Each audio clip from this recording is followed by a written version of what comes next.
Hi everyone, this is Zeiss here, and here we finally have the PTR blog post promised at the Diablo 4 campfire chat. So let's go through it and comment on it a little bit. I expect this to be a long video, but as you probably know, we'll most probably focus the most on the hardcore necromancer perspective, because that's what I play. Not that I not that I can't play the other classes, just not my thing. Okay, let's move it up. So first they announced the itemization changes, so that's part of the item system, right? Let's focus on the points, class update, patch notes here. Okay, we'll check this too in a bit as well. PTR doesn't say anything. Class update and patch notes, how to install the PTR, blah blah blah. So that's probably just change the version on your Battle.net client. I will post links to this in the description so you can also review on your own. Okay, let's get back to the original topic here. Reduced number of affixes, they mentioned this on the PTR. So from now on it's 3 on legendary items, 2 on rare items, smaller pool of more potent affixes, that's good. They probably removed the damage on Tuesday affixes, like damage to like stun, slowed and so on. I think it was good. Anyway, more relevant affixes, rank of a single core skill, looking forward to see that. Also I remember that gloves now will have resistances, so I guess that's pretty cool. Only sacred items in World Tier 3 and only ancestral items in World Tier 4. Yeah, looking forward to that, because sometimes, you know, the Tree of Whispers on World Tier 4, Torment, provides sacred items, and what the fuck should I do with those? Keep them for leveling, even if they're good? Oh fuck no. Alright. If you don't like me cursing, or some softcore noob who plays with blood mists, feel free to fuck off as well. Bye bye. Alright, now that this is settled and the unnecessaries are out of here, let's move on. Class affix values are tuned up to be punchier. Yeah, they said this on the campfire. Actually, if you have not seen my campfire reaction, you can go see it on my YouTube channel. There's some wisdom here and there. We want you and the Fiends of Sanctuary to really feel them. Yeah, let's see. Because I remember it's like more damage and stuff like that. It feels so softcore-y. Alright, new affixes and positioning of affixes. Resource per second, that's good. Resource on kill, that's who cares. You can get it on the Paragon as well. Lucky hit, apply vulnerable. Doesn't say for how many seconds. I hope it stacks from like other sources of vulnerable. Say bone prison, they're turning bone splinters, corpse tendrils, and so on. Right. Life per hit. Well, with life per hit, this will greatly improve blood builds, especially the non-blood surge builds, because the other blood skills, blood lance, it doesn't heal. And we can also use the undying aspect on a helmet or something to help with the damage, right, because of untimely death. Basic skill ranks, probably not many care about this because there are not many viable basic skills builds out there, right? Maybe decompose is also a thing now. I highly doubt it. Maybe the only useful implementation I see here is the bone spirit when it throws the bone splinters. Yeah, maybe we'll see. Okay, moving on. Misc updates, legendary items drop from every level 95 plus are always 125, so you no longer need to go farm them on tier 90 plus dungeons or vaults. That makes finding top-notch gear easier. I don't know if it's a good idea. Actually, I don't really approve this because I think Top Gear should not be easily accessible. You have to work for it. It has to be hard to get. It has to be like something rare. It has to be on the most difficult content. And now you can get it pretty much everywhere. It's kind of, I don't know. I just hope it doesn't make the game get boring faster, right? Or season will be over in 2 days. If you know what I mean. Games are simpler. Simpler how? More useful and have much longer crafting tail. So more types of gems. Ah, gems now have core stats? What the fuck? And the more conditional bonuses have been simplified. How? Okay, this is like dexterity, intelligence, strength, stuff like that. Maybe if you put it on a weapon or something, looks like Diablo 2 style here. We'll see. Salvage crafting and rewards have now been tuned. Yeah, I remember that from the campfire. Significantly reduce the item drop rates, less time sorting, more time slaying. Well, that's what I do anyway, so... Item rerolling gold cost capped when enchanting. Yeah, I remember actually to test different builds on the gauntlet. I had to waste like a couple of billion golds to roll like just one amulet or something. It was definitely not a good experience, especially when I ran out of gold and I had to do it like on stream farming gold and people got bored. Well, let me tell you something, I got bored too, but gold and materials, they do not magically appear in my inventory, so unlike everyone else, well, not like everyone else, probably the softcore noobs buy it from websites, but let's say like everyone else for the sake of argument here, I have to farm it like everyone else, right? So okay, material removal and consolidation. We'll see what they did here. I think they said they're gonna remove some of the plants and requirements and things will get simpler. Well, the important ones should stay. That's what they said on the campfire. There will be no more death evasion, so finally we can die on this game hardcore. Wow, can't wait. Not that I haven't died, but it was mostly on experiments or with the idea to go die to test something, so I guess it doesn't count. Forgotten souls can now be obtained from whispers. Are now global rare drop from elites. Okay, so you no longer need to only do hell type to get them.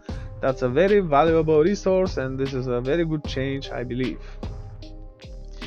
Uniques appear earlier. Well, yeah, that's good, but they should also introduce more leveling uniques, which could help like certain boosts here and there, I think.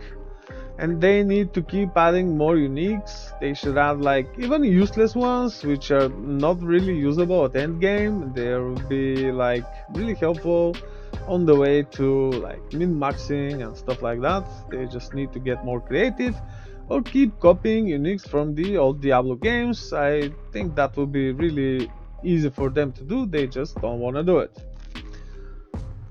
Alright, okay. All uniques can now drop in World Tier 3. Well, they should even drop in World Tier 1, I think. Like I said, we need more boosters while leveling. Well, for the experience itself. I mean, not the experience which you use to level up, like the number which grows when you kill and complete like objectives or whatever, just to have a better experience while leveling. I know it lasts for like 15 hours or something, not something hard to do, but if they make it more pleasant, pretty much everyone would appreciate, especially the casual players who mostly play like a couple hours a week or something. They will definitely feel this, because I have such friends who do play it like that, and I believe they will highly appreciate it based on what I've been talking like with them, right? Uber uniques can start dropping from monsters level 55. Well, that's good. I think they should lower it to like 35 or something, so you can get them within like 2 hours when you start playing, right? Alright, moving on. New crafting system, tampering. There's also one more crafting system, but let's discuss this one. They showcased it already on the campfire chat. It will allow you to add affixes to your items at the blacksmith through a new reusable item that can drop from most content in game called temper manuals. Well, yeah, but the resources you have to get from the pit, that's another endgame system, which is something like rifts. I don't really like that they place it there, but let's see. So what we have here, let's open it in a new tab, get there. Okay, it's here. Probably better visible, right? Okay, let's discuss. So we have an item here. It has those types here of affixes, which are tempered affixes, and with the recipe you can get like one of these per category or something. I don't know if you can get more than one from the same category. Probably it's not a good idea. Maybe only on softcore if you want to go like full offensive, full glass cannon. That might be a thing. We'll see about it. So you use this and the materials to open the recipe and leave it to chance like which affix it will roll, something like the Exalt Lumps of Last Epoch, if you know what it is. Like, well, if you don't know, I have already showcased it in another video you can find on my channel. I will try to link it in the description. Okay, moving on. There are categorized like the Codex of Power, Resource Mobility, and so on and so forth. Yeah, these categories here. Each manual contains a handful of affixes, like I already mentioned. You are able to attach one at a time, so leave it to chance. The problem here is that if you manage to like craft the one which you don't want, you probably brick your item. And if those are not removable, that's a huge problem. Let's say, like on the image here, you have temper durability 5, right? What if you want to use some of this durability to actually replace the affix which is from the recipe? I do not know if that is possible. Maybe they are only upgradable. No idea. We'll see how this works. They didn't give an example of that, so let's see if this says it's possible. Each manual, blah blah blah, you're able to attach one at a time. Okay, affixes can be re-rolled up to the item's temper re-roll limit. Okay, so you can change it. That's good. Ancestral items can have 2 tempered affixes from different categories, but can we get from the same one? What if I don't need something from another category? That's the whole point here, right? Okay, so it will be looking like this. 30% bone spirit size. Well, how does this help? Bigger explosion? Could be good for multi-target, but okay, let's skip this. Right, let's get back to it.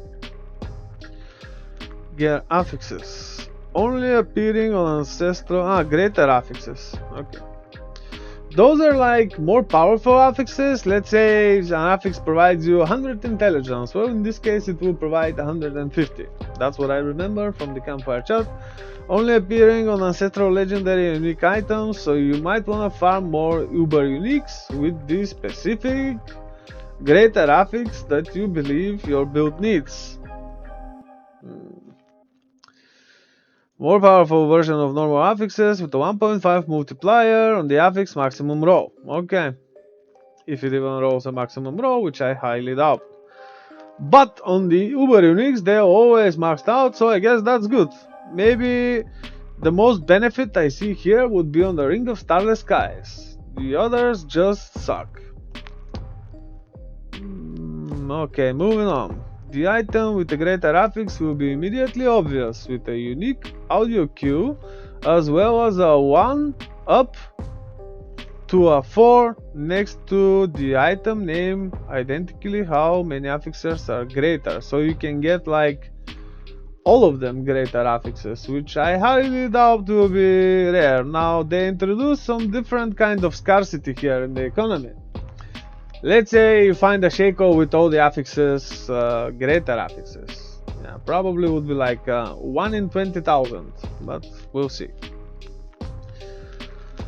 Okay, so the example given is Helm Ancestral with 2 greater affixes. They showcase this already on the campfire chat.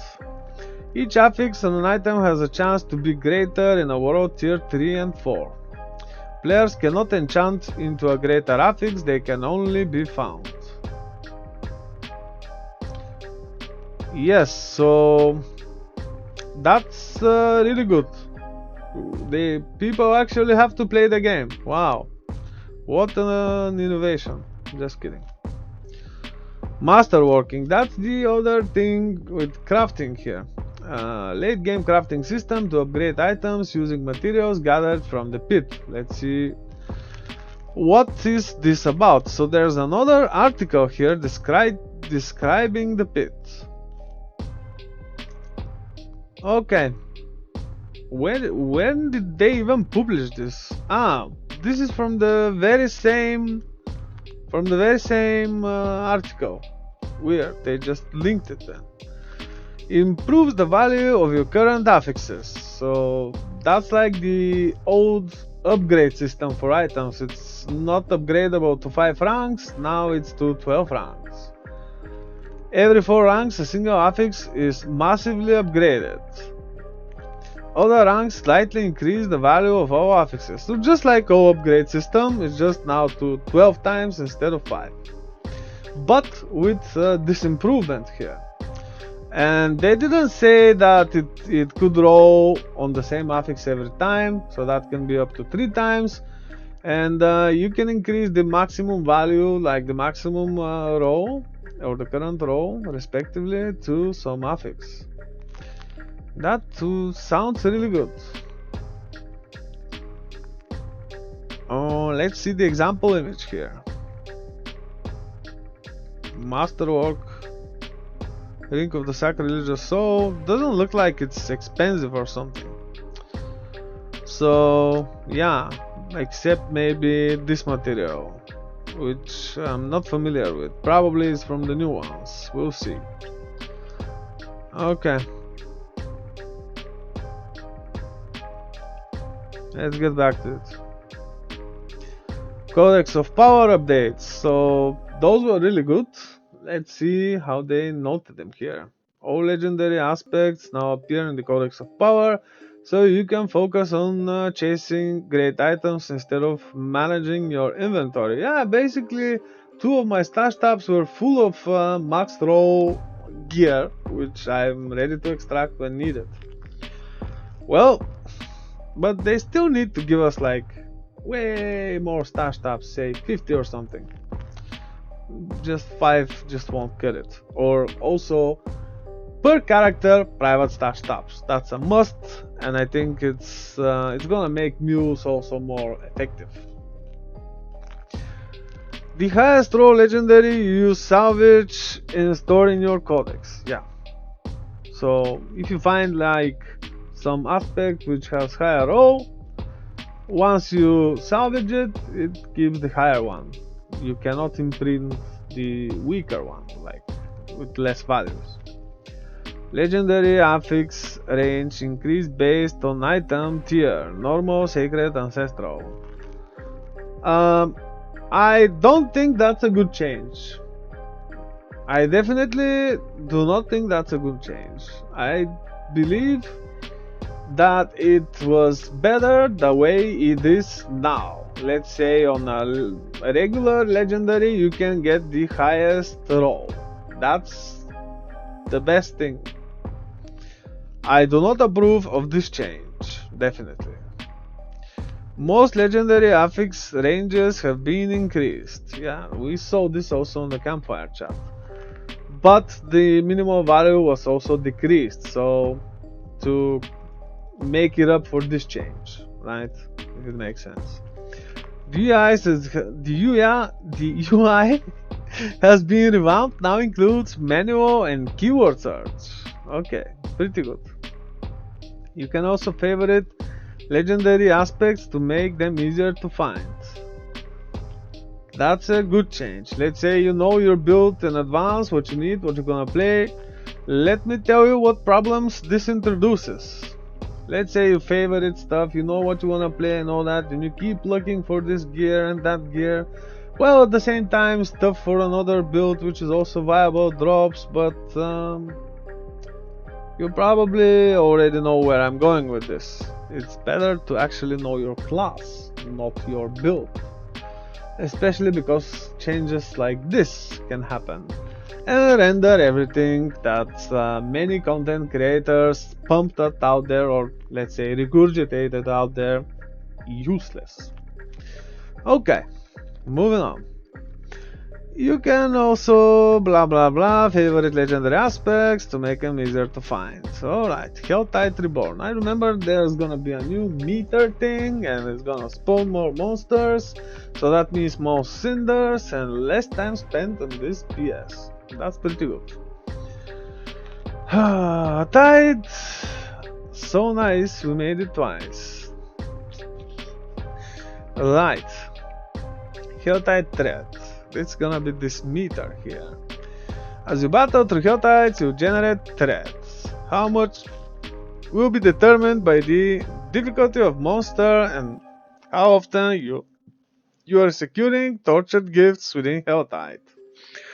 Dying will reset your thread. Well, dying will also reset everything for you on hardcore.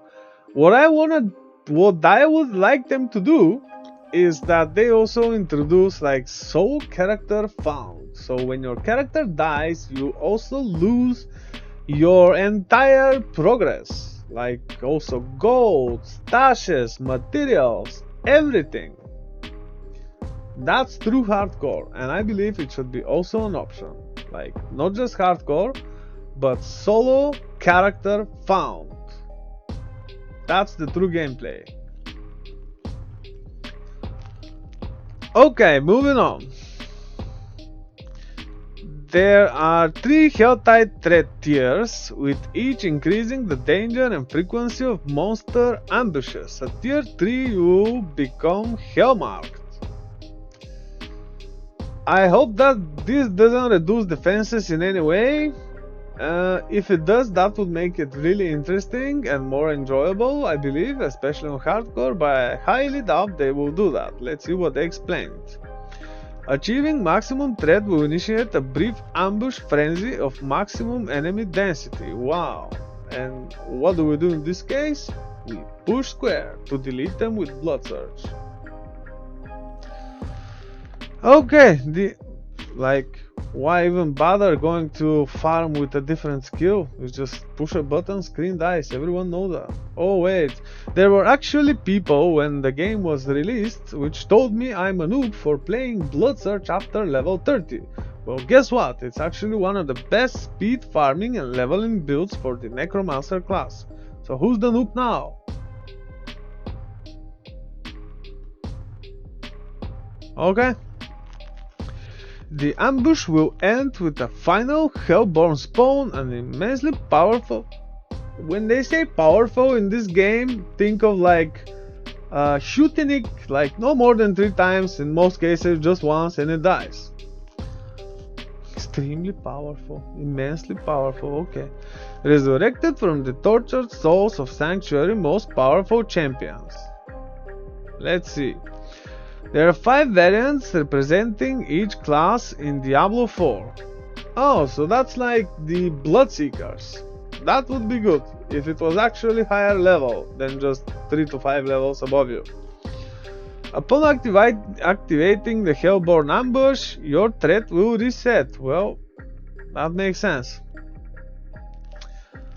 Okay, let's see this ritual. Cursed ritual, Baneful Hearts can primarily be earned through opening tortured gift chests and can be used at the accursed ritual location.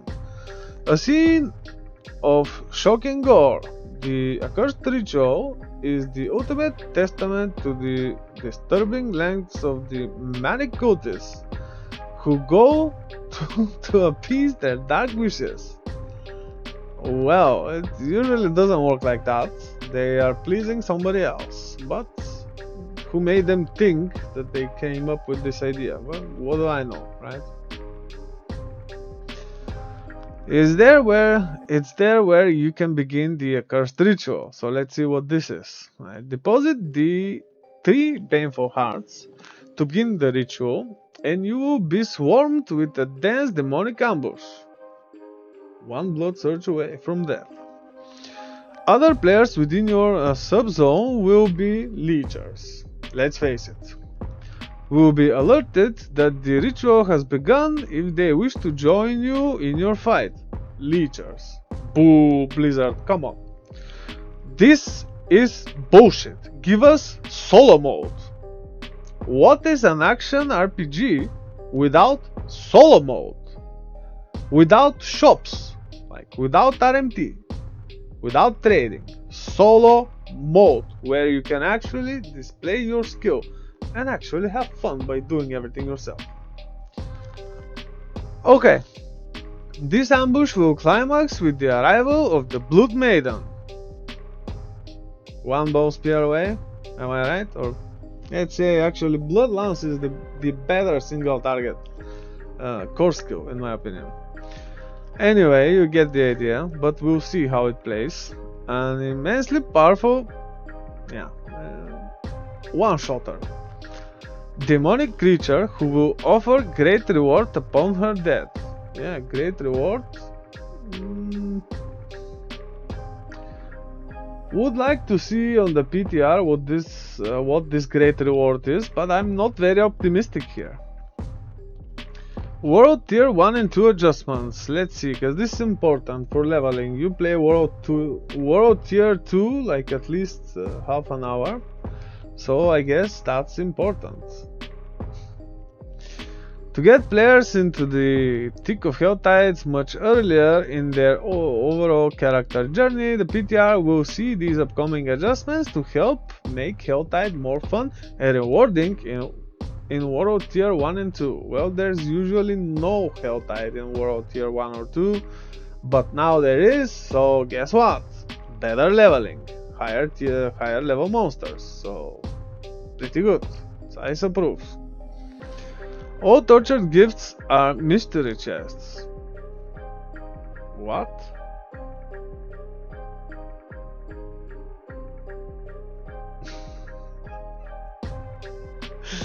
That sounds fun. We'll see how it plays.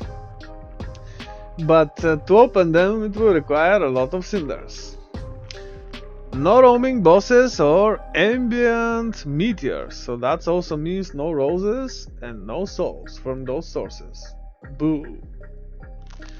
Less monster density overall compared to World 3 and 4. Well, maybe my leveling idea was not so good after all. We'll have to see.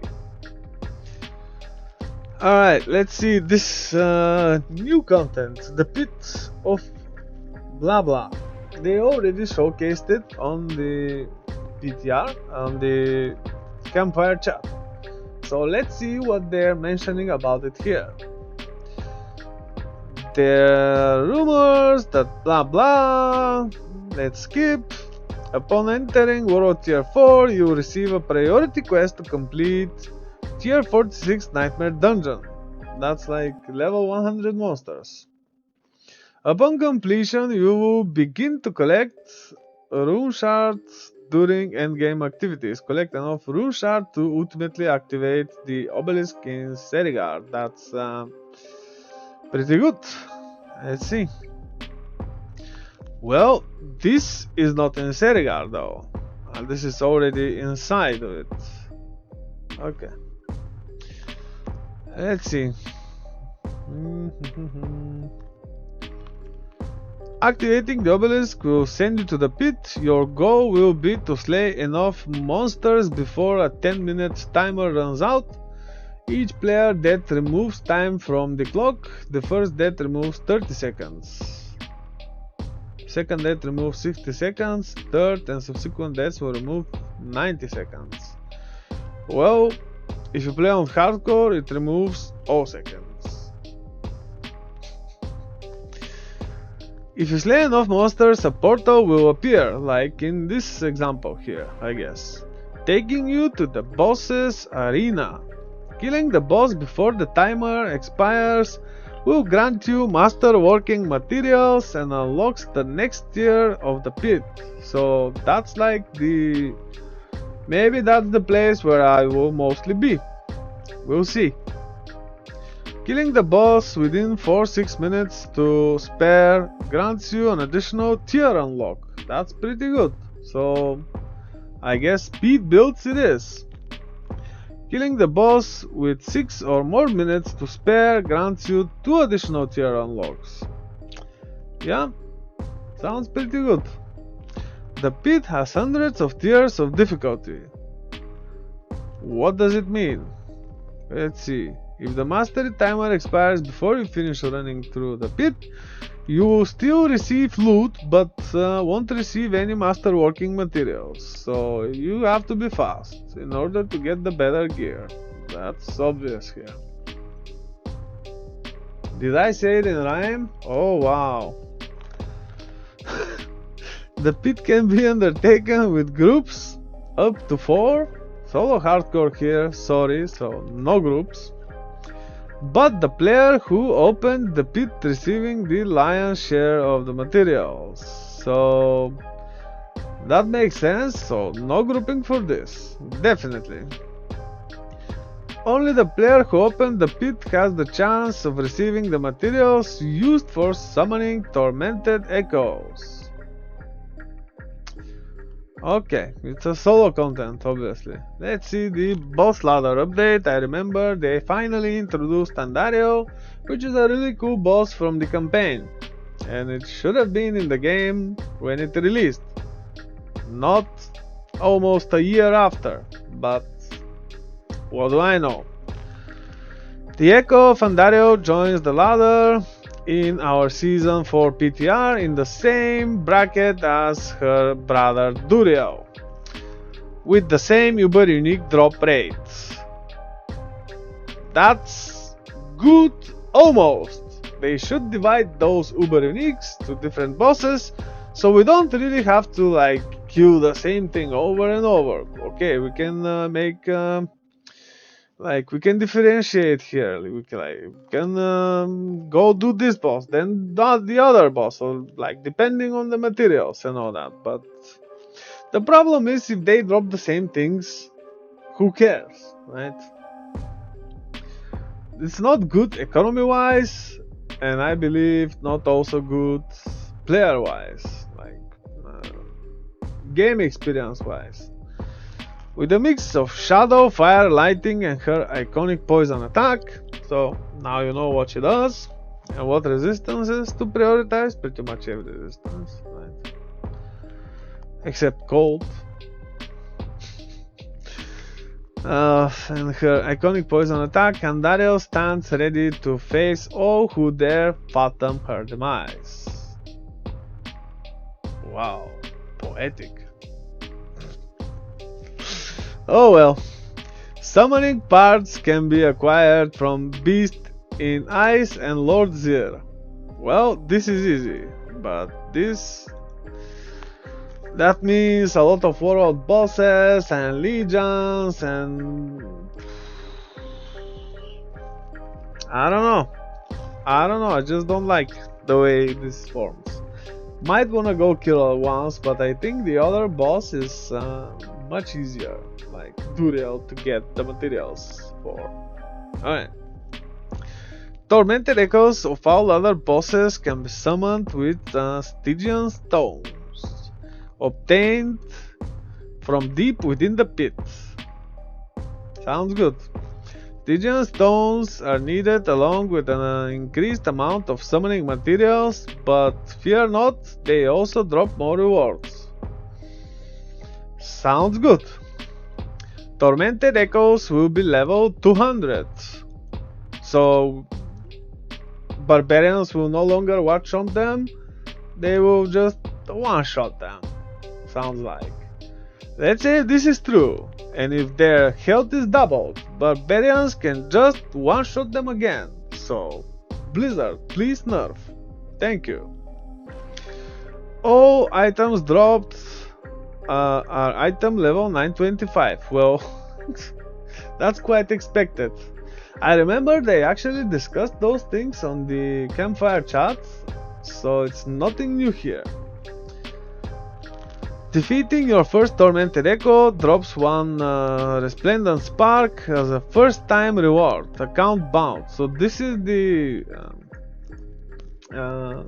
item which is needed to craft Uber Uniques. Okay, not so bad. Features offered for testing. We will have servers for PTR in our largest regions. Dun, dun, dun, dun. Once you log in through Battle.net, your account will carry over the following account-based progress. Campaign completion, mounts and skill points, Fog of War, Altar of Lilith stat bonuses. So you don't have to achieve those again. Well, what they could have done is just enable all these for everyone, so even if they have not done it, they can actually go directly play, right? So, boo. As so many of the changes apply to the endgame, the following features will be offered. Let's see. You will be able to instantly boost your character to level 100. Well, that's good.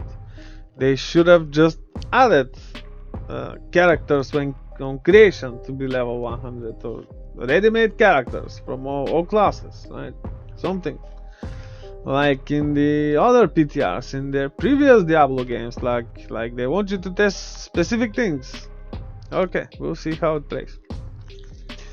Upon entering the PTR and arriving at the Kyovashat, there will be an NPC named PTR Boost. They will only have one dialogue option, which is boost me to level 100. Oh, okay. I wonder if anyone would want to waste their time to level on PTR. Probably not. The problem here is we will not have the best gear. So we'll have to farm it, I guess, like the base gear, the one to craft upon. Upon boosting, you will receive 1 million gold, which in this game is nothing, basically. Maybe, yeah, it's nothing. Just a couple of whispers and you get it. In like a couple of hours, so even faster, very fast actually. 1,000 oboes, that disappears very fast as well. What I think is they should increase this to like 10,000 or something. 2 random sets of ancestral gear, all item power 920. Maybe they meant 925. And the problem is that it's random. That's the whole problem here. Okay, we'll see. Hope it's something useful. If not, maybe just delete character, keep the good parts of it, create a new character to get this random set of ancestral gear again until you get the best one. Hope you appreciate the tip. Upgrade potions. Okay. Fully unlock Paragon glyphs. Up to 10 tempering manuals, class specific. So I guess that applies here as well. We don't like the tempering materials, just move them to the stash. The ones you like, create the new characters until you are filled with the ones you need. The base amount, I hope it works this way though. Base amount of all consumable materials. Huh. And those are actually account bound, so what happens if we create multiple characters? We get more of the materials as well? Did they really think this through? Hmm. Does not include materials for resources specifically earned for masterworking, scattered prisms, and resplendent sparks. Materials to enter the pit and nightmare dungeons are granted. So that's not so bad. I think they should also show us like how to get these in the first place, right? Again, it's not just by completing the tier 46 dungeon, no? We'll see. Completed class system mechanics. Looks like enchantments for sorcerers, or the quest, let's say the golem quest for the necro, and so on, so you don't have to do it. The boost can be repeated with new characters on the PTR, and you can trade between characters as needed. Yeah, exactly what I was talking about, actually. Wow, they even mentioned it. Fog of War will be completely cleared.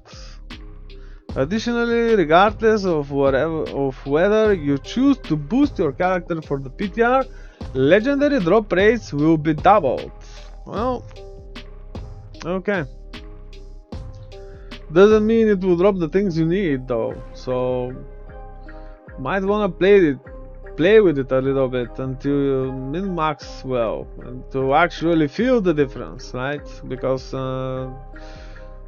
trust me here, if you don't have all the affixes you need on your gear, it shows. Some things will be missing intentionally, so we can test the flaws we want to keep an eye on, and the Codex of Power won't be fully unlocked. Well, of course, we need to waste time. Yeah, sure. We need to waste time finding those things. Maybe they need to also check those drop rates and stuff. Who knows? But I believe for the sake of testing, they should let us have everything, so we get straight to testing, not actually playing the PTR, right? Because we only need certain statistics and information on how things actually work, not to like do long sessions. Oh well, we'll see. I hope we can do this on hardcore, but if not, I guess it's me playing on the PTR will probably also be softcore, so I can test like the new damage reduction systems, because they said that the damage reduction will be something very rare now, and we need to highly appreciate it. But let's see. Would be very interesting to see what kind of like master working I can do with this. How to provide feedback? Well, that's like the most important part. Your feedback on the changes you see on the experience on the PTR is incredibly important to us, because draw your own conclusions, and is vital to ensuring that these changes for Season 4 are the best they can be when they go live in Diablo 4 proper, like retail build. If you participate in the PTR, please let us know what you think. Well, that's why we participate in the PTR after all, to let Blizzard know what we think. And I hope it will be criticism, not like boo and all that. Well, you can provide feedback through the in-game feedback too, which is a really good thing that they added. Or the Diablo 4 PTR forums, that's pretty good. Just pressing the escape key while in the game menu will bring up the report a bug menu. That's pretty good, and it will probably also send them other information about the character and all that. You can select the drop down filter and select the in-game feedback tool to provide feedback without leaving the game. That's really neat. How to install the PTR, that's probably something we should skip for this video. You just Go above the play button and select the PTR version, download it, and that's all, right? Okay. So if you're PC Game Pass or Game Pass Ultimate user, you'll be able to access the PTR through the same blah blah, but you need Battle.net. Okay. Class updates and full patch notes. Right. There are a lot of changes coming, but where are the changes coming? Please show them somewhere. For a full rundown, you can see our full updates below, but full updates below where? Okay, we'll see. But if you're looking for a TLDR, you can expect 3 high-level concepts for the season 4, which will be reflected in the PTR. No, I do not need the TLDR, I need all the details so I can comment on them and actually make informed decisions on how I play the game. That's why I do in like so long videos, not just TLDR or TLDV, like too long don't watch or too long don't read. Well, it's never too long for me. I want all the details so I can comment on them and again have an idea how to play. If you don't know the game mechanics, how the fuck would you play? Okay, let's see what they mean here. You can expect 3 high-level concepts for Season 4, which will be reflected in the PTR. There are many impactful class updates. We are trying to move the needle, updating system and designs instead of simply setting damage or health higher or lower. Well, yeah, that they already said on the campfire chat. Adam Jackson said it. We are making flat damage legendaries more viable. Currently, they don't scale at the rate we'd like. Yeah, tell this to barbarians, which are playing a different game. So now they scale with your weapon damage. Okay. We're really interested to watch how this works out, so we'll be monitoring your feedback both in the PTR and the following of the launch of the Season 4 to see how we might need to change. Well, because more than 30 years experience in this field is obviously not enough. I know it's a different team, different people and all that, but come on. Seriously? Opening up designs to be more generally useful so you can make more connections and more builds. Wow, I highly doubt it. It's just like let's see the Necromancer for the Gauntlet. Only one build works. The rest just beyond comparison. I'm not gonna tell you which one it is. You're gonna figure it out on your own. Of course, it's Blood and Shadow combined, but who cares? If you love Dust Devils on Barbarians, for example, which they already talked about on the campfire chat, but are frustrated at not being able to create a viable build to keep them in the deep end game, we are making broad changes to make a build like that possible. We truly want you to play how you want to play and promote real build diversity. Yeah, like push basic skill. Amazing build. Well, I guess that's it. PTR build is coming to PC on April. Oh, okay. There it is now. So that's the full details. Oh, this will hurt, guys. Look at this. Oh, wow.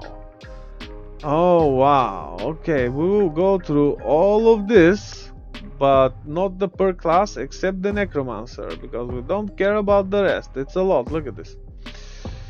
Whew. Okay, let's go up. Let's find it again. Okay. New items. Well, Tyrell's Might, unique chest armor.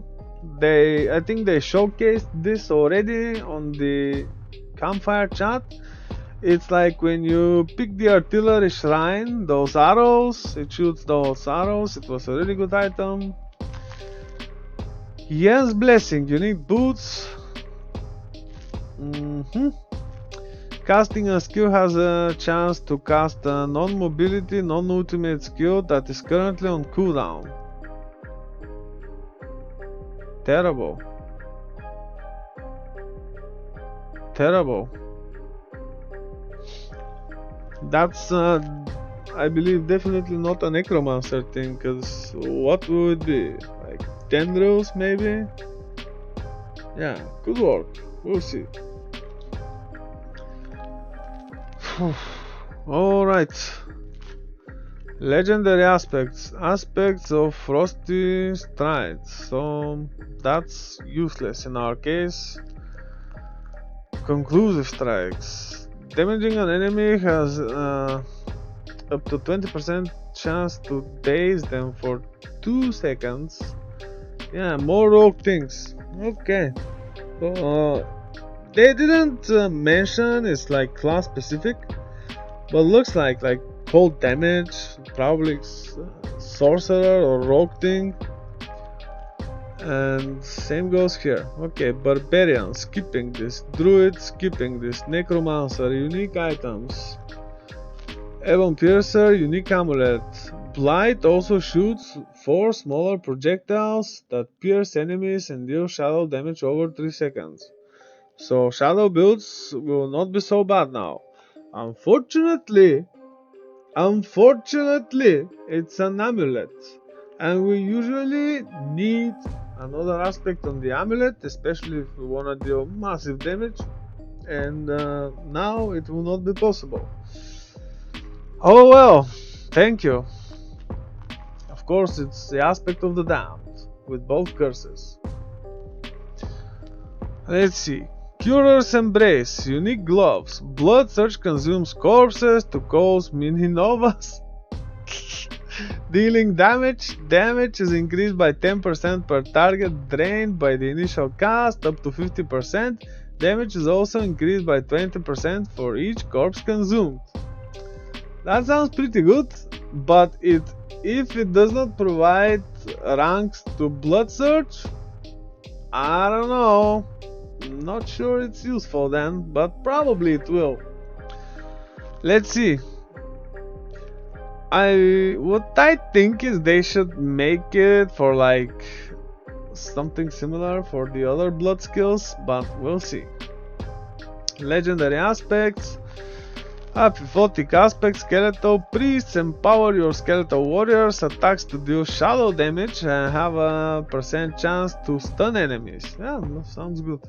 I might actually play minions again because based on what they said on the campfire chat, they're gonna be really powerful again. So let's see.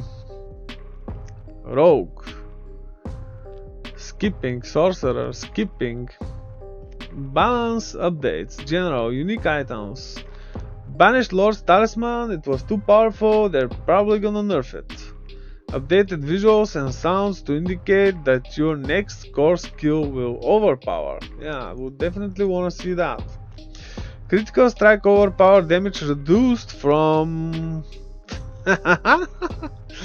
Okay, that's a good nerf actually, because it was too powerful. That's... Zeiss definitely approves.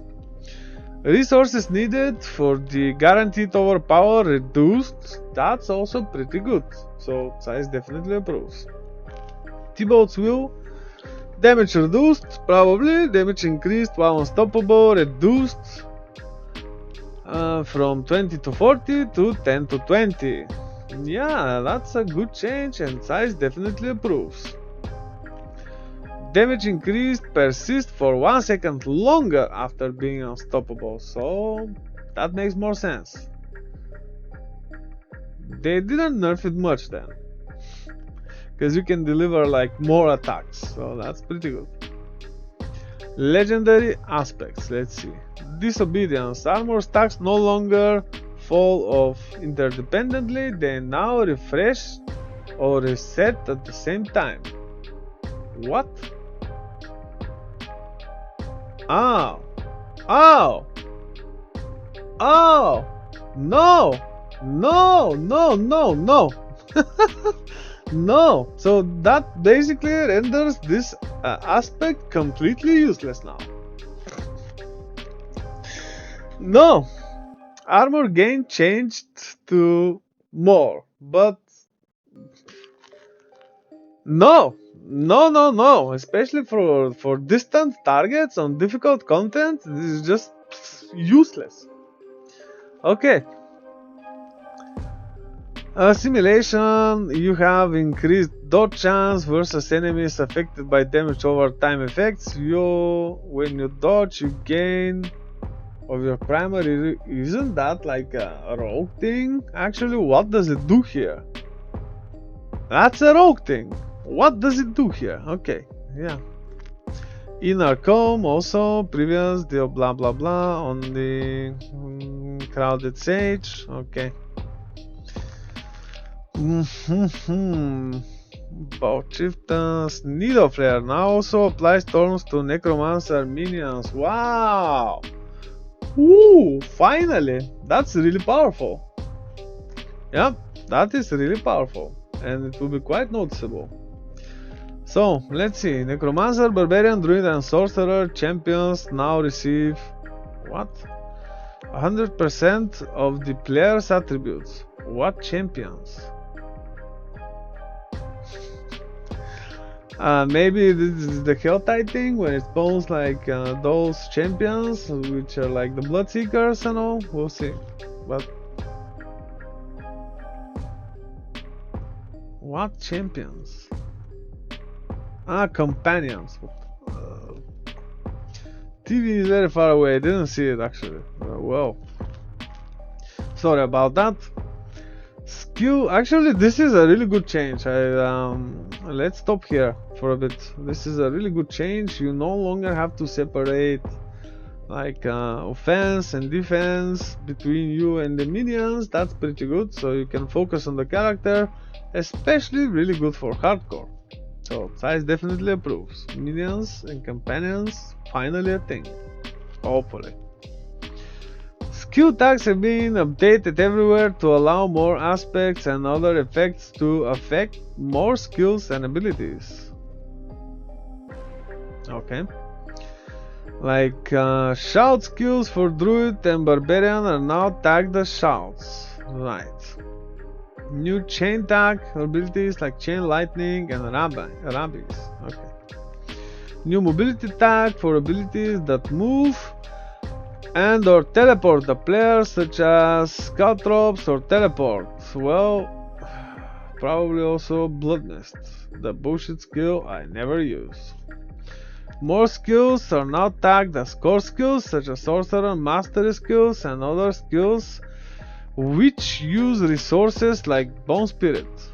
Wow, that's very interesting.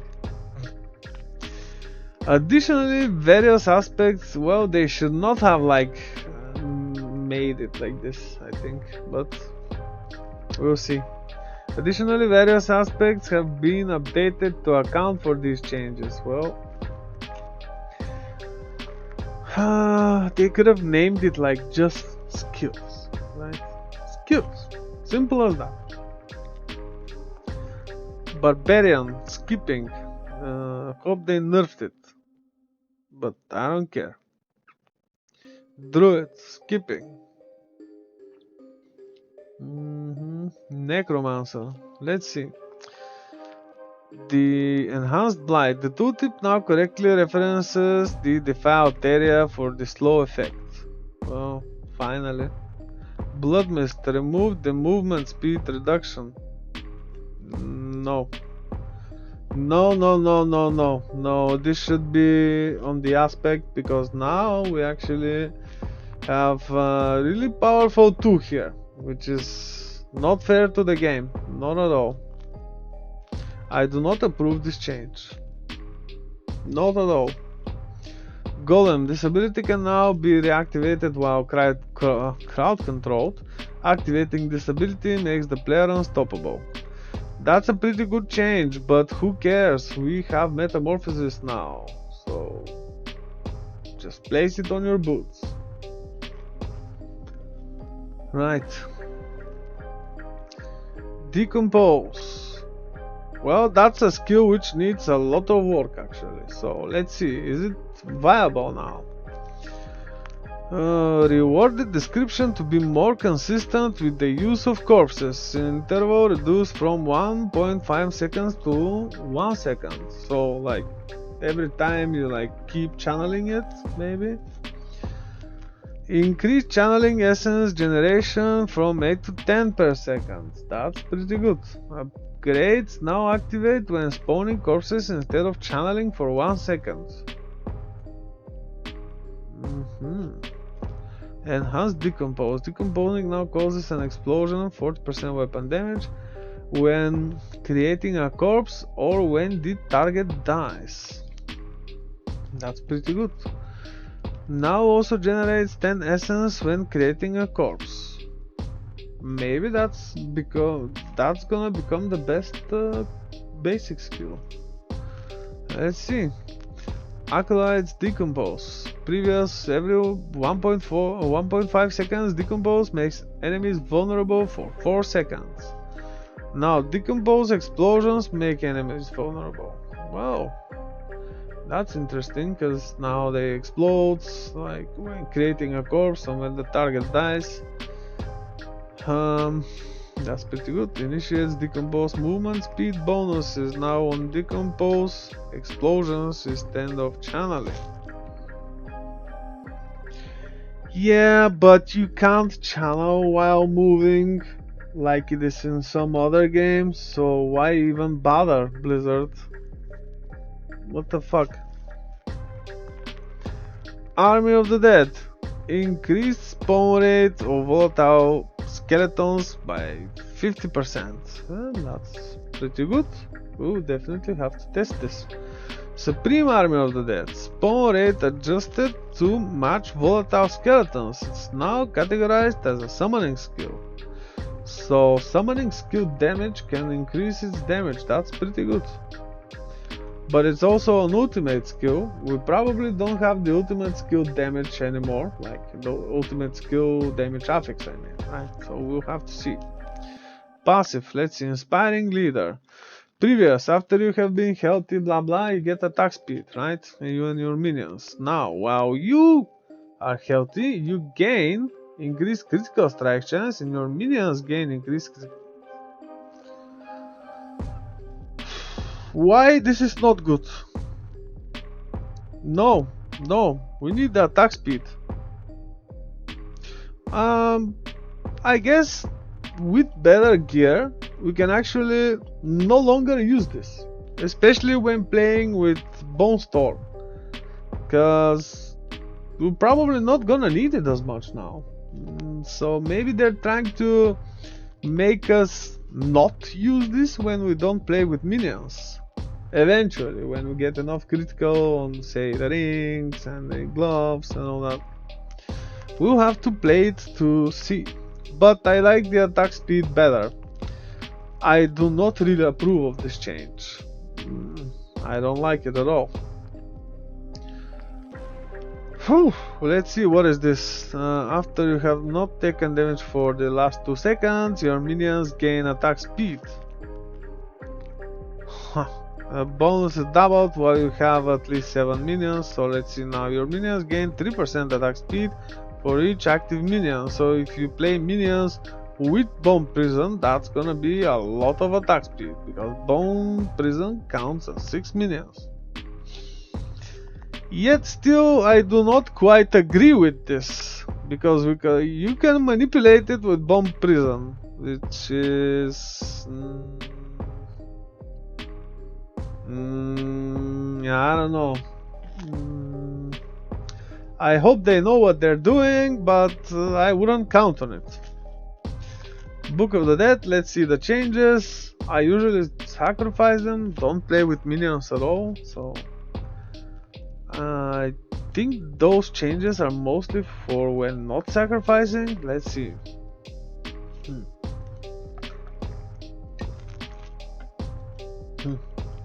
Skeletal warriors will now run ahead of the necromancer more often and can initiate combat. Hooray! I think they're actually trying to make minions work now. So let's see. Skirmishers, remove 3-second limit from the second upgrade. Okay. Reapers, first upgrade. Previous Reaper attacks against enemies which are immobilized, slowed, stunned, or vulnerable. Reduce the cooldown of their powerful wind-up attack by 2 seconds. Now wind-up attacks. Now reduce one of your active cooldowns by 3 seconds. That's pretty good. That's really good actually. Because you can keep spamming Bone Prison and increase their attack speed. That's pretty good, and with increased attack speed they will use this more often, and you can then keep spamming the Bone Prison. Oh wow, you see where I'm going? Okay. Defenders, now taunts is an area around them instead of negating damage every 6 seconds for the first upgrade. Okay. Change functionality from Thorns upgrade instead to take 99 reduced damage from the second upgrade. But what about the third upgrade when you sacrifice? I mean, what about sacrifices? Are they any better based on the other changes? Mages attacks now pierce. Finally! Wow! What a discovery, guys! First upgrade, previous, new Shadow Mage, attacks, chance to stun. Yeah, that was pretty good. It cannot happen on the same enemy more than once every 5 seconds. So they do not want you to keep staggering, but that's how it was. Let's see. Now you deal 3% increased multiplicatively. Damage for each active Shadow Mage. Like you can have so many, right? Additional Shadow Bolt now occurs every second attack after the second upgrade. Huh. Like I said, they actually wanna make minion builds work. Pretty significant changes. Cult Mages, attacks now gain 3 essence. Well, it was 2. Attacks now apply vulnerable without condition. Wow. Okay. So maybe we can also use Azure up here, right? Sounds pretty good. Bone Mages, let's see. Reduce the life cost of your Bone Mages attack by 5% after being alive for 5 seconds. Bone Mages deal increased damage. Okay. 15 to 10, right. Now Bone Mages have 25% chance to cast Bone Splinters or Bone Spear if it is also your equipped skill. Wow. But okay, wait, what the fuck? Oh, that's pretty good, but will it scale with your own Bone Spear and Splinters? That's the question here. Alright. Second upgrade. Excuse me. Oh, hold on. Second upgrade. Previous, each time a Bone Mage dies from its own attack, they leave behind a corpse and fortify you. Yeah, that was not so bad.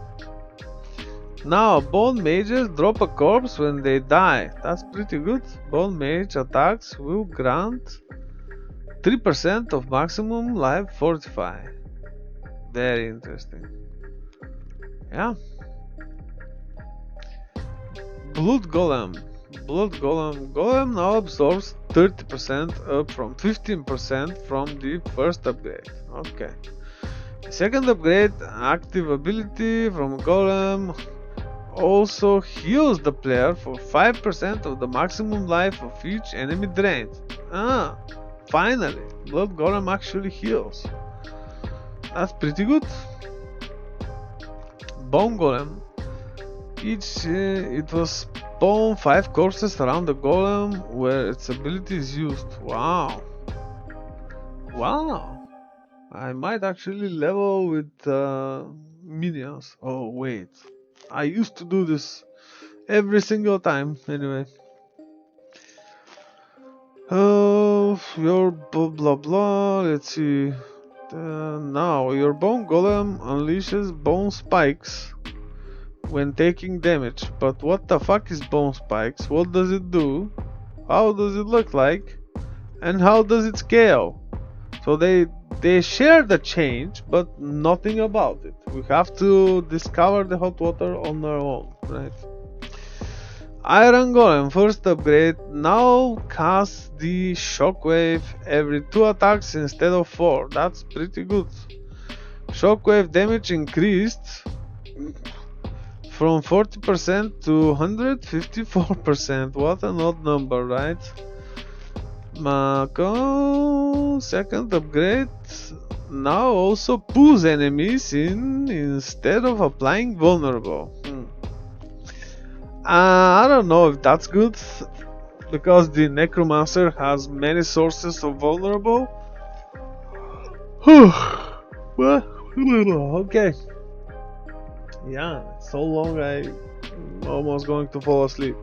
It was because I didn't really sleep much, not because it's long. Legendary aspects. Let's see. Blood Salt aspect. Movement speed is no longer reduced while Blood Mist is active. Well, yeah, that was good.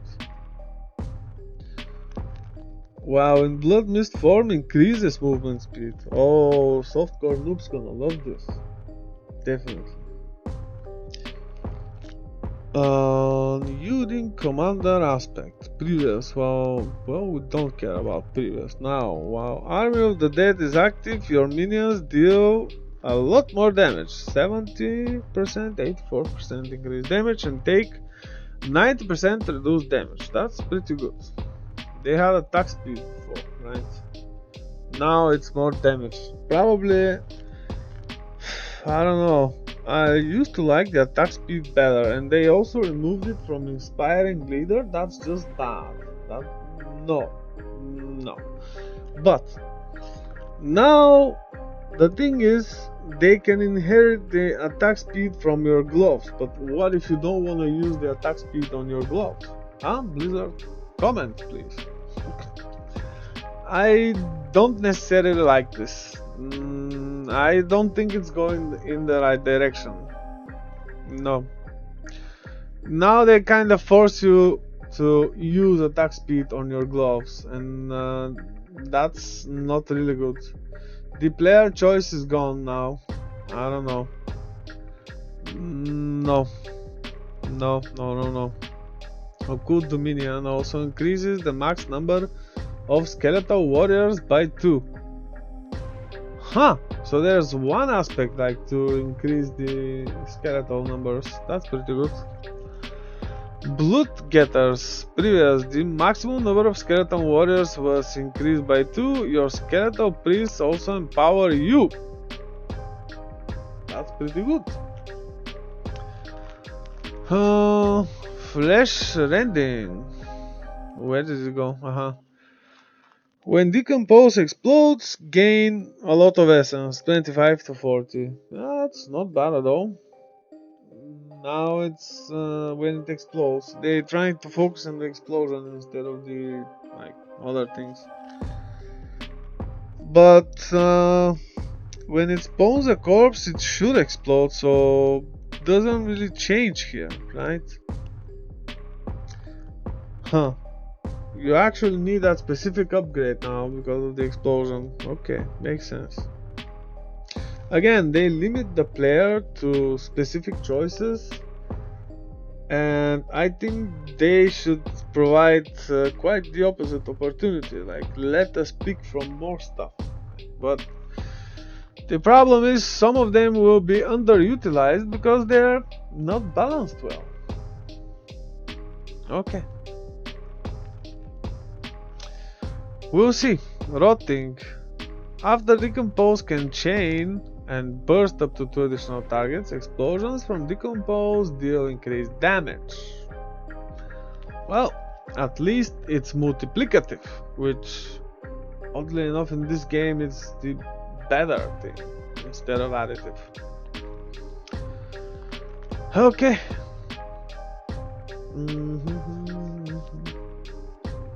Moving on. Of the Damned.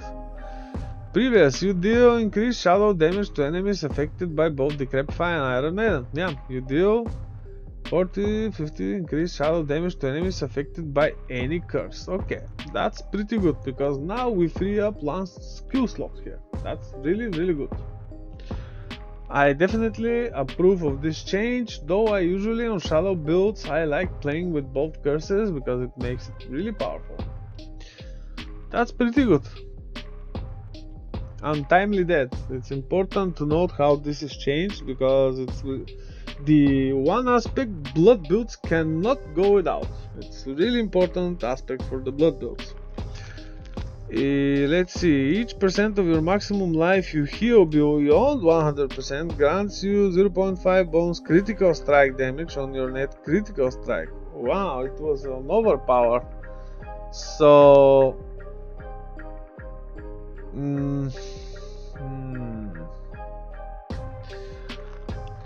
I don't necessarily like this because the critical strike is too often and you will probably not be able to see the maximum result here.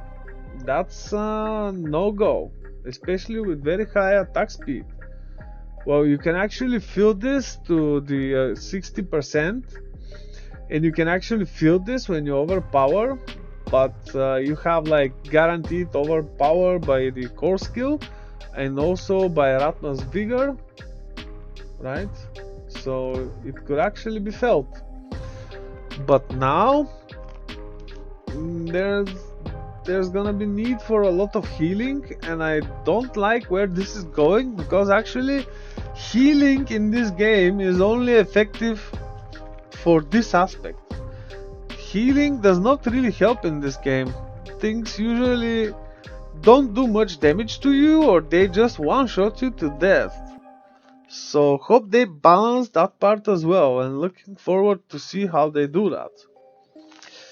I will have to play test this in order to confirm, but I just don't feel it's good enough because critical strikes occur really often. Let's say like every other attack, if not every other attack, if not every attack, right? And the healing effectiveness is just not enough to increase the damage to its maximum potential here. Again, like I said, have to play test it, but I don't like how they changed it. I hope I'm wrong. I just really hope I'm wrong. So we'll see on April 2nd. Of Potent Blood, let's see. Blood Orb gains essence. Well, while healthy, and now it doesn't have this condition to be healthy. Oh.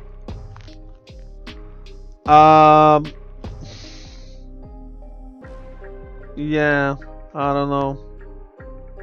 No. But does it heal? Does it also heal? That's the thing. That's the key difference here. We want to know if Blood Orbs also heals while granting the essence. Because previously, Blood Orbs and potions and actually like Undying, the Undying aspect, and also the skill itself, like Blood Surge, helped a lot for this untimely death thing. And it's not really good in Season 3 because we don't have this as a vampiric power anymore, the Undying aspect, which is now an aspect. We have to use it on a helmet or something. And I don't think this makes Bloodlance so viable now, right? It's definitely more needed for Blood Surge, even after the buff. But again, I'll have to play test this to comment further. But if they did it like this, probably it also heals. Let's see. Yeah, I would be really interested to play blood builds on the PTR to have an idea like how to start season 4. We'll see. Unique items, Ring of Mendel. This useless ring. Every 6th attack from each minion is empowered Exploding for X physical damage. Oh, so it's like no lucky hit. You don't need to stack lucky hit for this anymore. Uh, yeah, I guess it's a good change, but it's kinda feels like they reduced it. Because if you have a lot of lucky hits, you can make it count more, like make this more powerful. So let's see.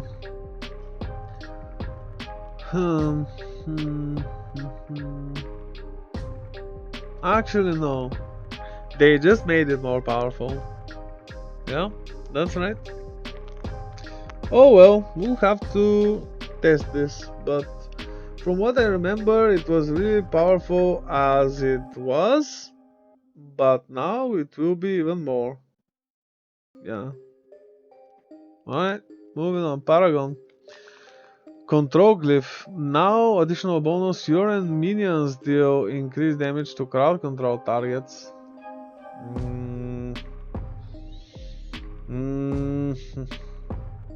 So it doesn't matter what the crowd control is. It was more damage to stunned or frozen. Whew. Okay. It looks like too much damage to me, because now it's not so conditional, but okay. Yeah. Dead Razor. An additional bonus, maximum bonus buffed to 15%. Okay. That's for damage for skeletons, I think. Good leader, Paragon, Note.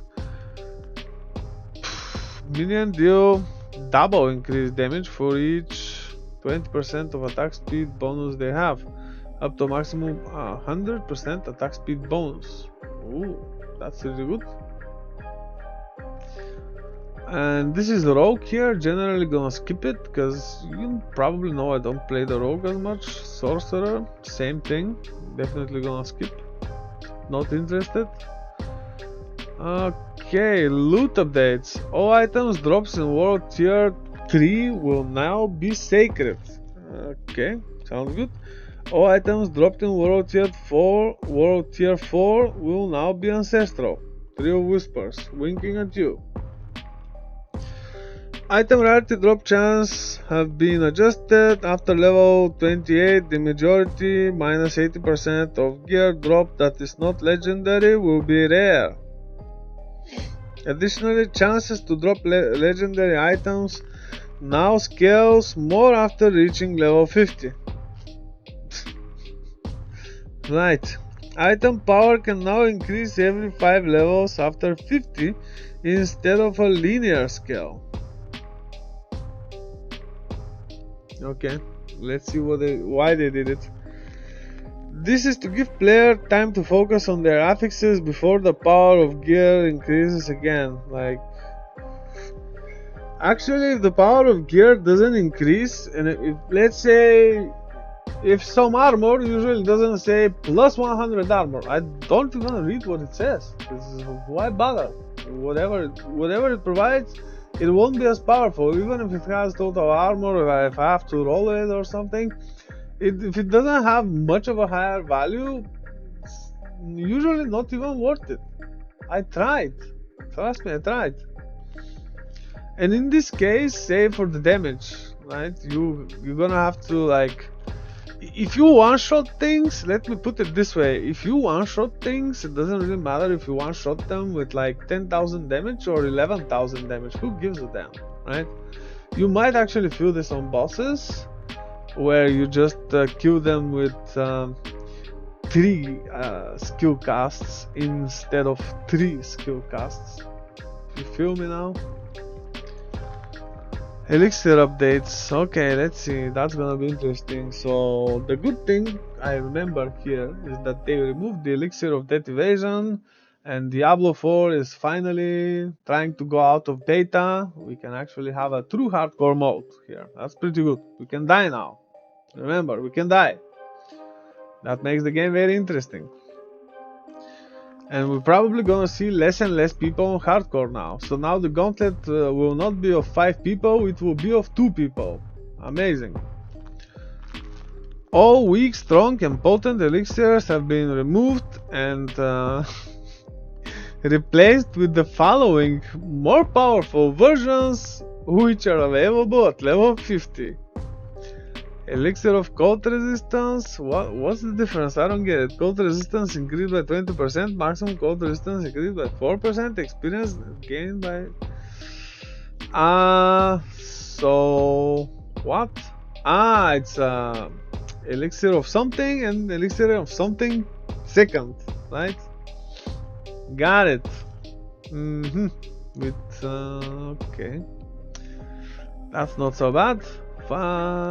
It's obvious. It's a minor change. It's like just different terminology or something, except this. But what does it do? Like iron barbs too. This used to be 200. Okay.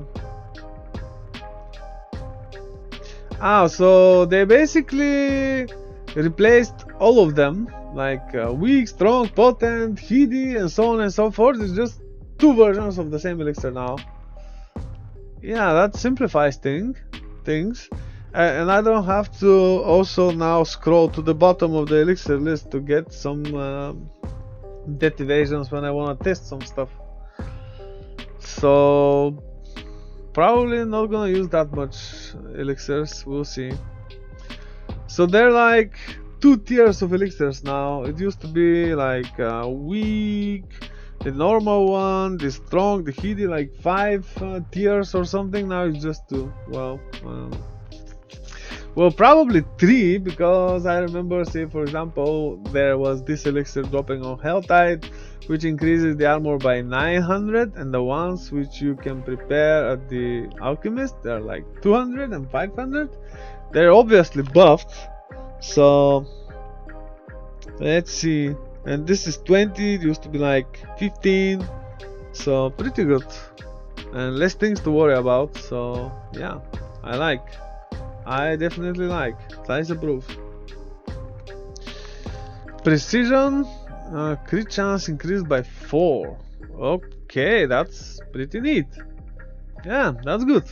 Precision 2, yeah, we'll see the crafting materials for those. What? We can get those now from the what?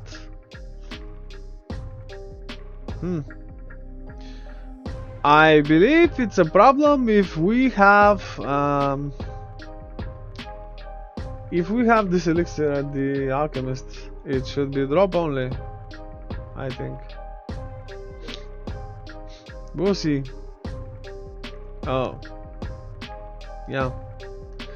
New elixirs. Elixir of Holy Bolts.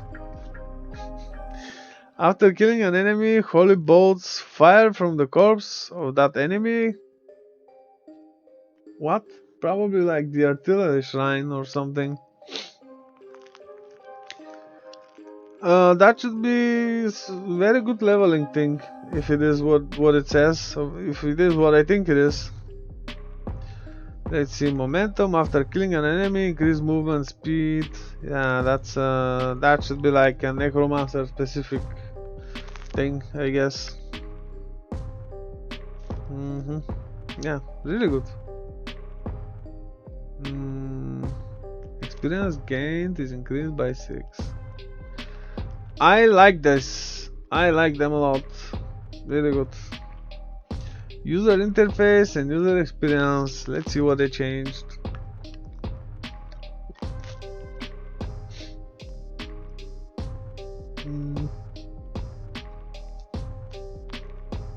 Based on movement speed in item tooltip. Okay, that's Isu. The sorcerer boots, yeah. Instead of a buff on the buff bar. Okay. A new option for camera to zoom further out has been added in the graphics options section of the settings menu. Yeah, that's a really good thing. Totally looking forward, especially now that I have a bigger TV here. It's a 65-inch, so definitely gonna feel it. Right. Zeiss approves.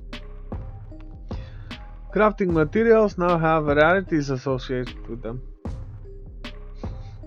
Okay.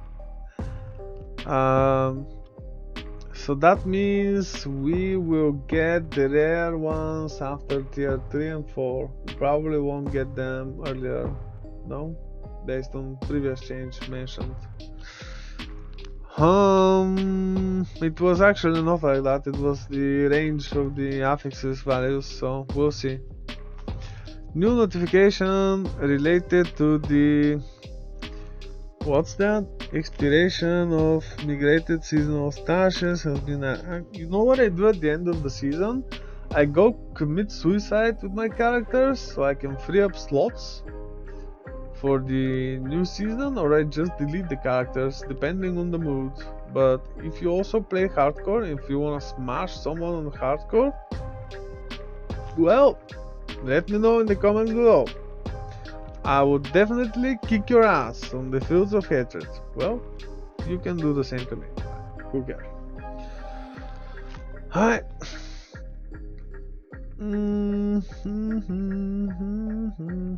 Let's see where I was. The new blah blah blah blah. Search through the stash now supports filtering by item power. Wow, finally, that's pretty good. Drop item can now be used when selecting Ctrl plus click on the keyboard. Not that I care, I usually play on PlayStation, but that's a really good change. It used to be like this in the other Diablo games, so why it was not there in the first place? Who knows? The skill tree can now be navigated with the D-pad on controller. Wow. Finally. We'll see. Okay. It's the arrows. They mean the arrows on the controller, right? There's now pop-up on the HUD when picking up materials. Yeah, we saw this actually. On the Helltide run from the last campfire chat. Miscellaneous changes made to improve the overall readability throughout the game, so looking forward to notice those. Trials, let's see. Players who earned the Seal of the Worthy for a given week in the Gauntlet now have a 100% chance of being rewarded a unique item. What? Oh, they wanna make us play the Gauntlet! They wanna make us play the Gauntlet! I see where this is going. Oh, okay. We might actually have to play the Gauntlet. Because the unique item may drop with those super duper affixes, you know? Mutterlock chests, which is what the fuck is this? Can now additionally drop 500 oboes. Okay, I get it. Let's see. Nightmare Dungeon rotation. The following dungeons will be available as Nightmare Dungeons throughout our next season. Don't they mean the PTR? What? They announced the dungeons here now? Let's see. I'm gonna generally like... Okay, relatively fast one, bad, good, fast, no, slow, kind of, slow, no, terrible, no, very fast dungeon, that's pretty good. No, not so good. Actually, these two are fine, really fast, and this one also. Very fast dungeons. This one, no. This one is very slow dungeon, unless you are in a party of 3. Also, this is kind of a dangerous dungeon because the monsters start like immediately after you enter. They're just right there. It's kind of dangerous. Let's see the rest of them. On the world tier 4. That's a lot of them. Inferno. Oh. Okay, this is a very dangerous one. Right.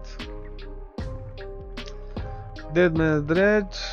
Yeah, not bad. Forbidden City, no. Ossuary, no. Barracks, no. Mercy's Reach. Cavern, Ritual Tower. Sanguine Chapel, no. Arcan's Grass, Bastion Fate, no. Blind Burrows, somewhat. Endless Gate, no. That's a terrible dungeon. Fitted Mausoleum, nah. Goa Ruins, that's good. No, no, no. No, no, no, no, no. Somewhat good. Terrible.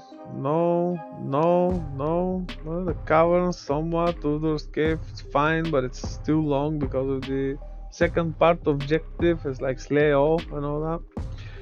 Same goes here, but it's reversed. The first part of the dungeon is you slay all enemies. Out the route, yeah, not so bad. This, no, it's too long. Flooded depths, no. Howling Warren, nah, that's like mid-tier, like not so fast. Luban Rest, same, slow. Mariner's Refuge, slow. Old Stones, no. Underwood, no. Vault of the Forsaken, Wretched. Whoa. Wait, what? What? Shouldn't some of these be also on the world tier 4? Like, what the fuck? There's different dungeons. They don't match. Huh, that's not good. Why did they decide to do that? And it's mostly terrible dungeons for tier 4. I mean, look at the list. They're all slow dungeons to run. Mostly. Except this one. Oh, right. Oh well, they know what they're doing, not.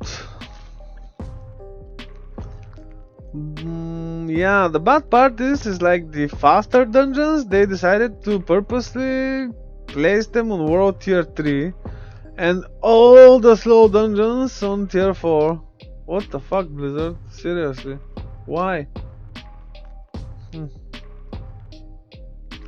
Misk, let's see. Traversal skills.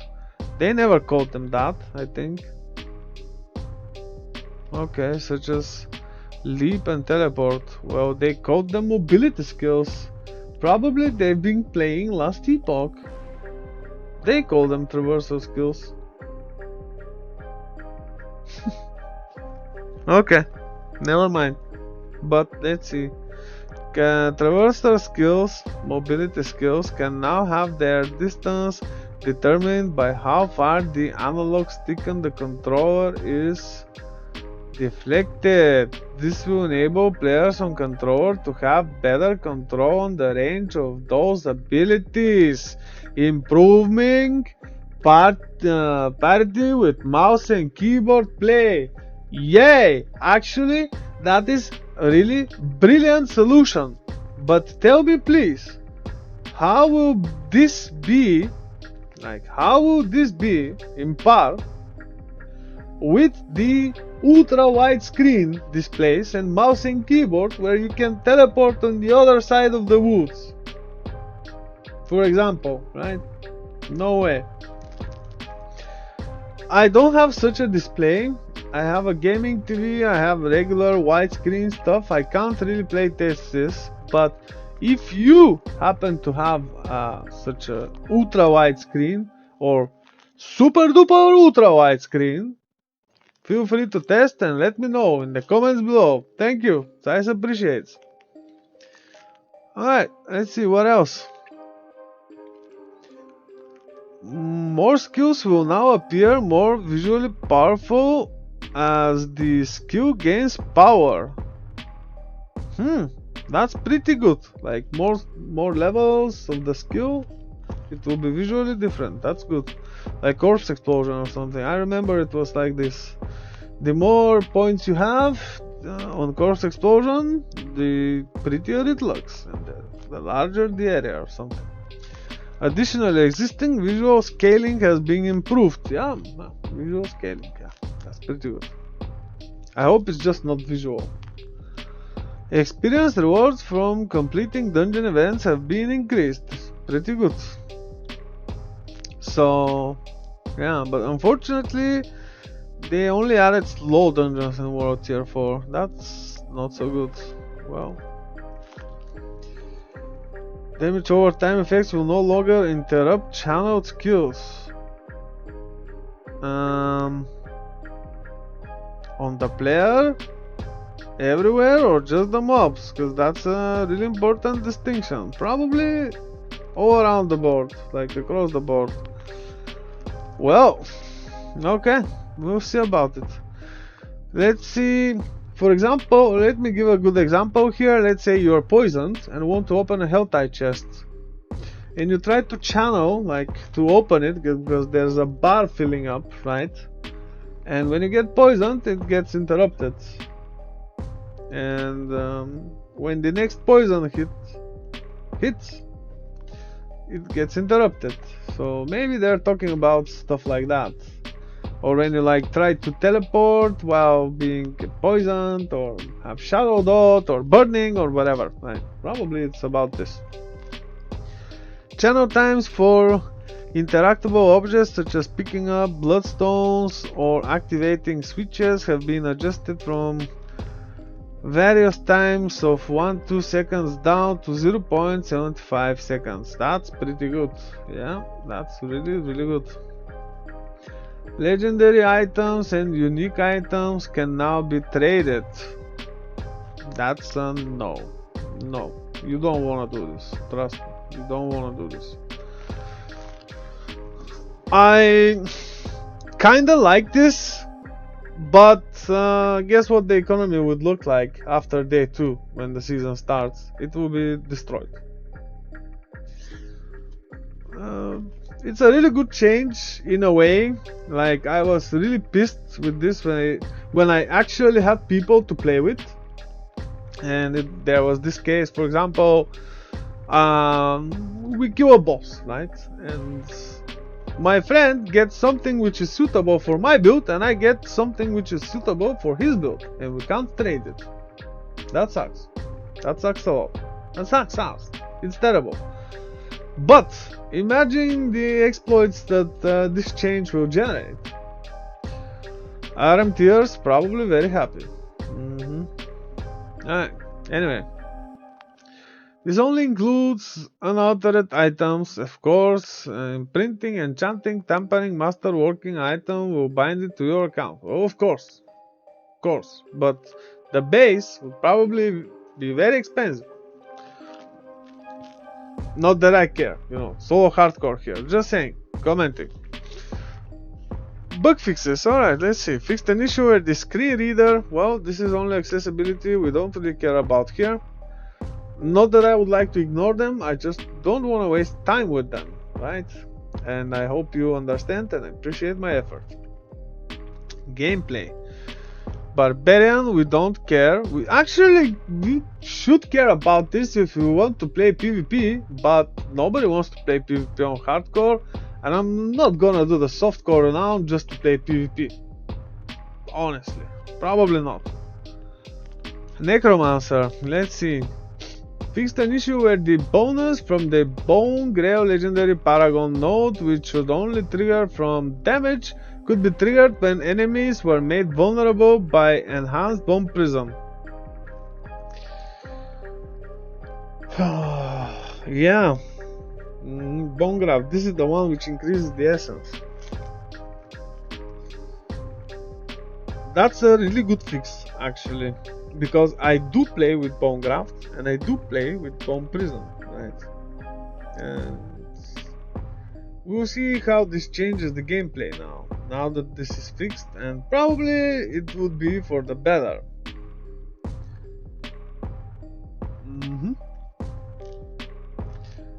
Fixed an issue where the bonus movement speed from Death's Approach was not active while in town. Well, yeah, it was not active while in town, and that's really sad, and I'm glad that they actually fixed this. Zeiss definitely approves. Fixed an issue where the Requiem aspect was gaining lower maximum essence per minion than intended. Yeah, very good. Fixed an issue where the golem attack initiated after the dismounting wouldn't complete. Actually, I don't remember having this, but I guess it's a good fix. Thank you, Blizzard. We don't care about this, we don't care about this, we don't care about these. So let's move on. General, fixed an issue where a player's defensive capability could prevent Fortify from being applied. Yeah, that was definitely a thing. Fixed an issue where a monster with both affixes active could pull the player to the new teleporter location with the Vortex ability. Never had this, so I don't know. Fixed an issue where the animation for Echo of Lily's death from above attack didn't sync up with the actual area of the effect from the damage. Terrible boss, doesn't drop anything useful. I killed it once and didn't really go back there after that. I only went there one more time to test damage reduction and that's it. Fixed an issue where players could be damaged while using a traversal. Well, they should be able to be damaged while using a traversal. What the fuck? That's out of the question.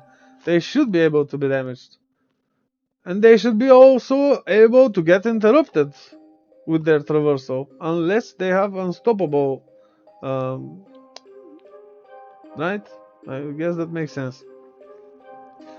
Fixed an issue where the damage bonus from the concealed aspect. What? No, it's a conceited aspect. Did not get applied by the barrier granted by Soulbrand. Huh? Interesting. Fixed an issue, I don't know, because I didn't use it actually, but Soulbrand is actually my favorite speed farming armor. I don't use it with this aspect though. Fixed an issue where sometimes enemies would not be mobilized when they should be. Yeah, I had this while playing Druid actually. I even made a short about it, right? And also then we commented on explanation why this happens. I believe it's related, so you might want to check this on my channel. Fixed an issue where the aberrant cinders would remain on the ground after the Helltide has ended. Actually, I've seen other problems with Helltide, like chests remaining, like those tortured gifts. And also some events, like the Helltide event. An event within the Helltide remains to be the same event after the Helltide ends. Sometimes I had this. Okay, let's see what's next. Fixed an issue where the player could be unable to move freely when changing the world tier and using a town portal at the same time. Yeah, makes sense to do those things at once, right? Fixed an issue where attack speed magic paragon nodes granted less attack speed than the tooltip stated. The value now matches the tooltip. Okay, that's pretty good. Glad someone noticed. I don't actually use this attack speed, so how would I know? We have this on the Scent of Death, no? Flesh Eater or Scent of Death. Anyway, fixed an issue where the unstoppable effect from the was this eluding aspect could trigger when the player was higher than 35% life. Okay, good find, good find. So yeah, keep abusing the game, find those problems, keep reporting. That's the goal here. Quest and dungeons. Fixed an issue where the drowned sea hack in Mariner's Refuge could drop no loot. Yeah, actually I had this happening a lot. So I'm glad that they found this. Pretty good. Fixed an issue where the uncorrupted flesh could not spawn during the perceived threat quest. I'm not sure what they are talking about here. I don't really remember, but I guess good find. Fixed an issue where using a town portal after killing Temorat during the Deaths of Despair quest could block progression. Okay. Demo tab. Okay, I don't remember this quest either. I remember when I played the campaign, it was like I played it all in one session and that's it. Never did it again. Might wanna do it again. User interface and user experience. That's probably BS, but let's see. Fixed an issue where the affix preview window at the occultist showed a fixed value instead of a range of values. Yeah, that's good. Fixed an issue where the key would not display in the key binding menu if F8 was set as the binding. Okay. Fixed an issue where the tooltip or X. That's the false corroded sign. That's the ring. Okay, that's the ring.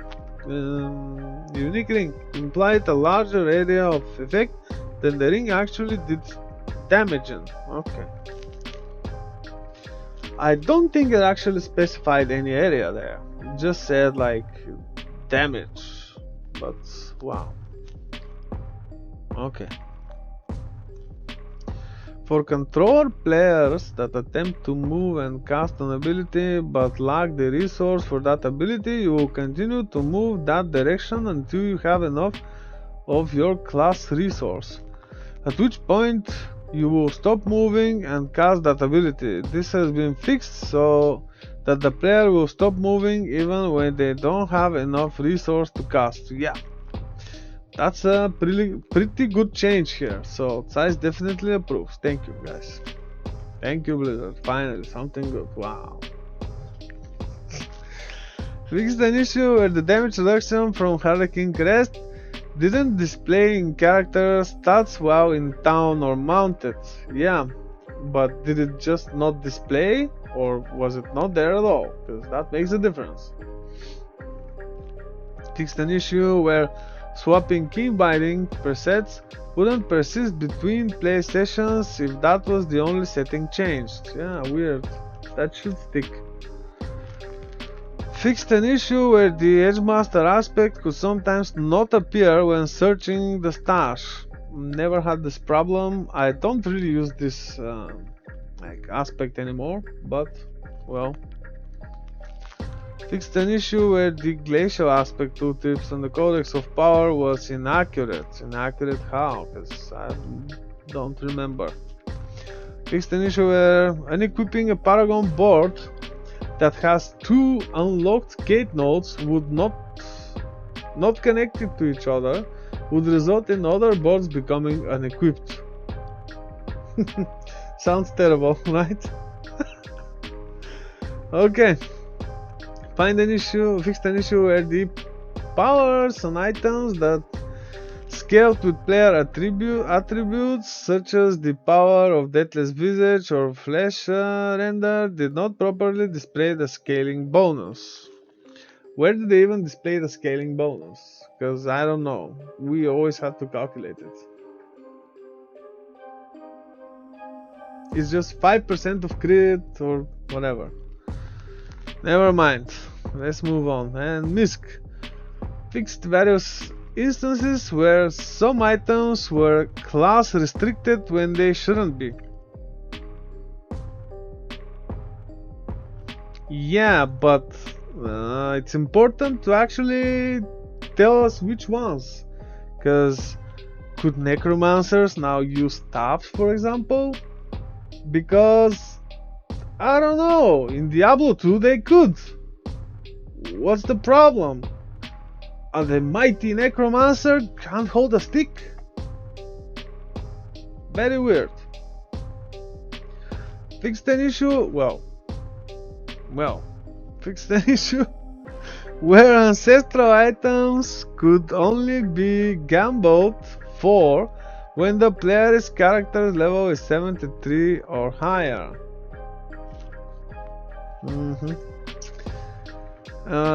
It should be better if they make it like just go to World Tier 4 and all the items are ancestral, right?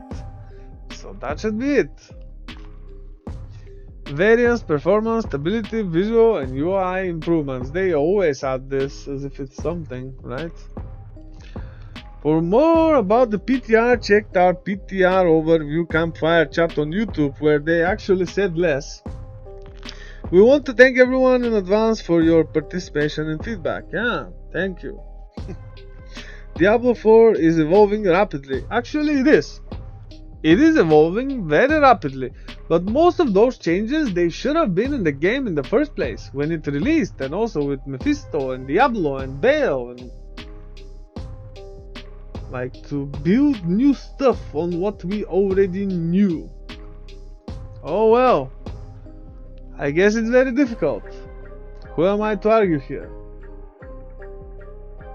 Just one of the top hardcore players. Some guy. With a controller. I guess there's not much more to add here, guys. So I will also link this in the video description. So you can review on your own if you want to. It became a very long video. Let me know what you think about this in the comments, and I'll see you on the next one, right? Take care. Thank you for watching.